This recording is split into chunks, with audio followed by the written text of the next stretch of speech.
Okay, folks, so we've got Yo Gotti review, and this is his 2012 album, Live from the Kitchen. Now, if I'm correct, I think he also dropped an album this month, 2016, so we've definitely got some stuff. He dropped another album in between that one, this one, the 2016 one, so there's a 13 one. But, obviously, I don't know him entirely well, but he did have some pretty good collaborations because the album before this is really what got him into being mentioned more often. 2 Chainz is on here, Nicki Minaj is on here, Rick Ross is on here, Wiz Khalifa, Big Sean, Wale, Jadakiss are on here. There's just a lot of cats that are on this project, and what I've thought is with this sort of support, there's been folks who have done this, like would be a typical Lil Wayne album, or maybe Drake in some cases.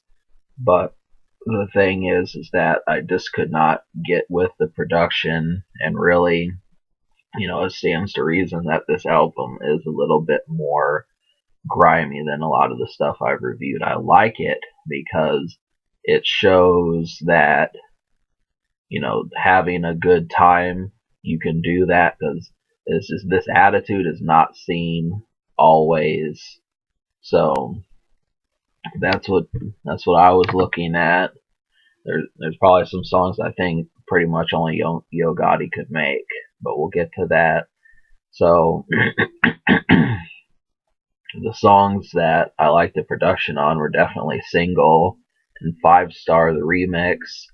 I also liked somewhat of Red, White, and Blue. I liked somewhat of Killa and some of Cases.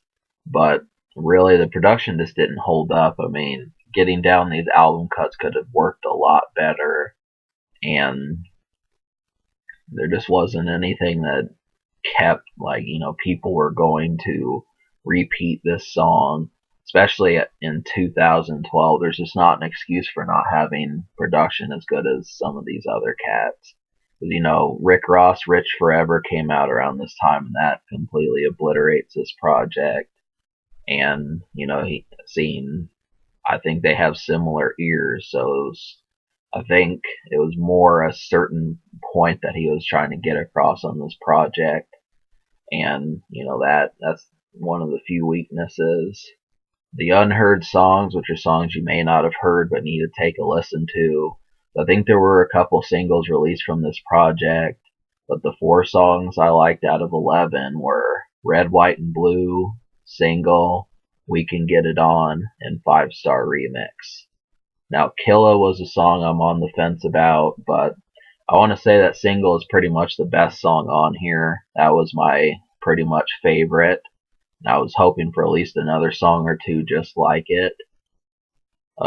Cases with 2 Chainz would have been that way, but the approach on that album just was not as good.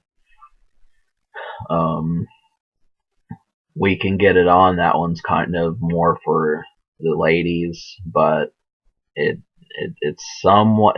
kind of not as good, but somehow it still pulls it off. It's not as good as Five Star Remix. That one's the better song for females, and Go Girl is not good at all. I didn't enjoy that one.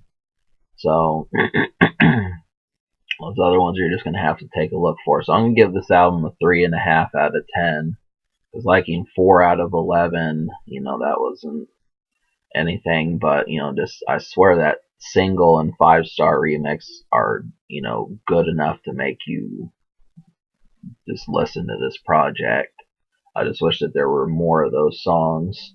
So the future, like I said, Yo Gotti dropped an album, and the social score, which is how well it plays around others. So this is kind of the hard part, because I know, the rougher you are, a lot of people are going to like this project more than I do. Maybe they don't care about production, that sort of thing.